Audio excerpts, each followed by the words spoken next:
just tell you a little bit about the impetus for this study. I decided to shadow 5 high school students for a year. This quote from Kevin is basically what he said. I said, you know, it looked like you were really liking that particular class and you were raising your hand and it kind of looked like you were learning. And he looked at me and he said, no. People don't go to school to learn. They go to get good grades, which brings them to college, which brings them to high-paying job, which brings them to happiness, or so they think. We've had several schools now, 14 schools in the Bay Area, take our survey. The overall average, we have 3.04 hours of homework each weeknight. Instant messaging, almost 2 hours a night. But for some of them, it's really hard to split the IM time and the homework time. It's very, because they're doing it at the same time. For extracurricular activities, 2.59. This is not a huge red flag in terms of, compared to the other stressed out schools that we study, you're about the same. So here's a typical answer when we said, what causes you the most stress and why? It's just so much to do. What about me time? I always wish I could just spend my Sunday painting and singing and maybe going for a hike with my family. But instead, I'm stuck at home writing a paper for English and taking a take-home chemistry test. Here's some perceptions of homework. 35% think they have just the right amount of homework each night. 64% think they have too much homework each night, and that came through loud and clear in the qualitative questions too. Here is it's a disturbing percentage. 36% find the homework quite or very useful in advancing learning. So the issue we have here is they do not think that what they're doing and spending all those hours on is useful or meaningful in advancing their learning. In a study that we did with the whole survey, not just your school, we found that kids who were doing 3 to 3.5 hours or more of homework each night, who did not feel that it was useful, had much higher rates of mental health problems, physical health problems, higher cheating rates, and lower engagement rates with learning. So one of the things that we talked about with the faculty is how do we get that number up? Because clearly it is relevant and useful, but the kids are not perceiving it that way. And it is no wonder that they're not getting the sleep that they need. We know from research that you need to get over 9 hours of sleep every single night. That binge sleeping on the weekend does not make up for the sleeping, that's what we call it, that does not make up for the sleep deficit that you're accruing each weeknight, that you are not getting that amount of sleep. We know that you need it to grow. We know that your neurons need it. When you're sleeping, you're actually having very important development of your brain cells. We know that you get sick more often and it takes you longer to fight it when you are sleep deprived. We know that you probably shouldn't even be behind the wheel of a car because it is as if you are legally drunk sometimes when you are this sleep deprived. We know that your short-term memory is affected, your long-term memory is affected. So that old adage of instead of staying up and cramming, you should go to bed and then at least, you know, get a good night's sleep before an exam and you'll do better, that's absolutely true. 77% reported that they were often or always stressed by schoolwork. 35% reported that they were often or always stressed by their extracurricular activities. This is very common in higher socioeconomic status areas, okay? We have kids who feel like they have to do these extracurricular activities because if they don't, they'll be letting you down, or the colleges won't accept them. So where most people would do extracurricular activities because it's a stress buster, because they love it, because they are regenerated by it, we have kids who are doing something where the stress buster becomes the stressor. And they're doing it for the wrong reasons, and a lot of times they're doing it because they think you will kill them if they quit piano. Or if they quit the swim team, you will be personally let down. Or their one ticket to college is the water polo team, and if they quit that, they won't get into college. Right?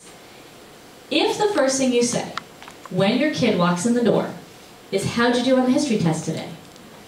That is sending a very significant message. You are basically saying, all I care about, of all the things that could have happened to you today, all the life experiences, school experiences, friends experiences, hallway experiences, intellectually stimulating experiences, all I care about is the grade you got on the test.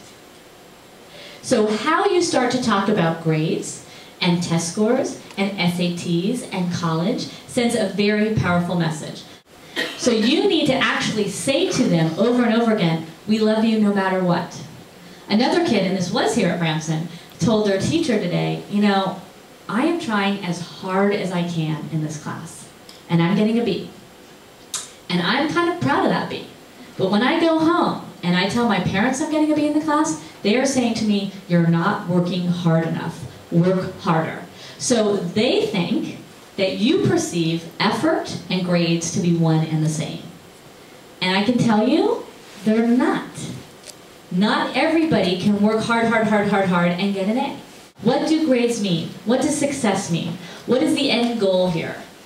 Do you want a kid who's getting perfect grades, but who is cutting, who is taking drugs, who feels miserable, who is sleep deprived, and in the long run going to be burnt out? She might be getting great grades and be getting into the best college, but when she gets to that college, and this is what happens at many of these schools, they are so fried, they are so tired of playing the game, they can't even open a book.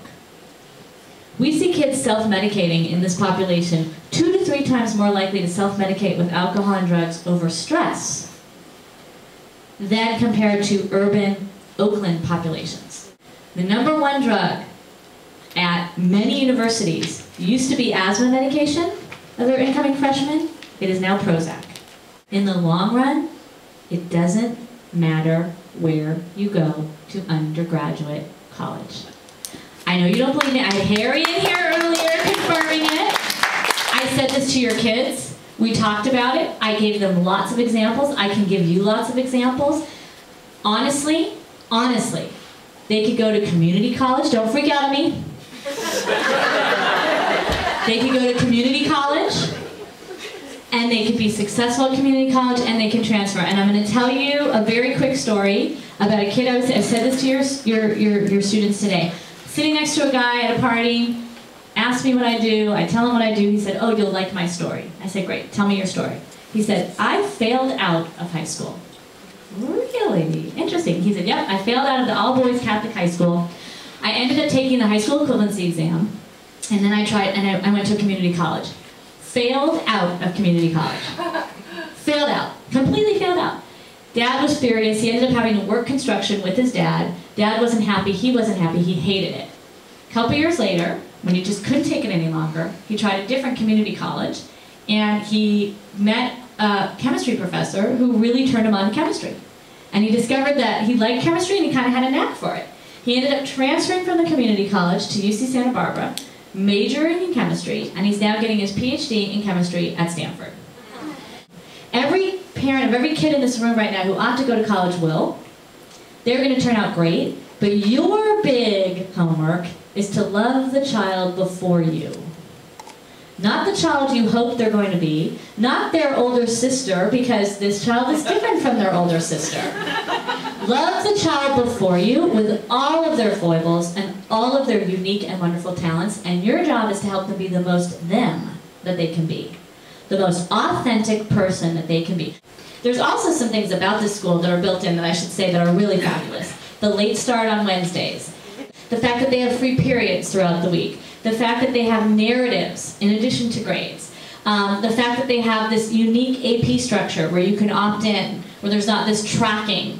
The fact that you get electives and get to decide junior and senior year the kinds of courses you want to take in English and whatnot. That they believe that there is this real caring environment.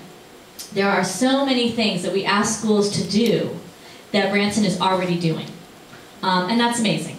Healthy definitions of success. They need to hear that your definition of success is not getting into Harvard, is not getting all A's, is not getting on the Fortune 500 list.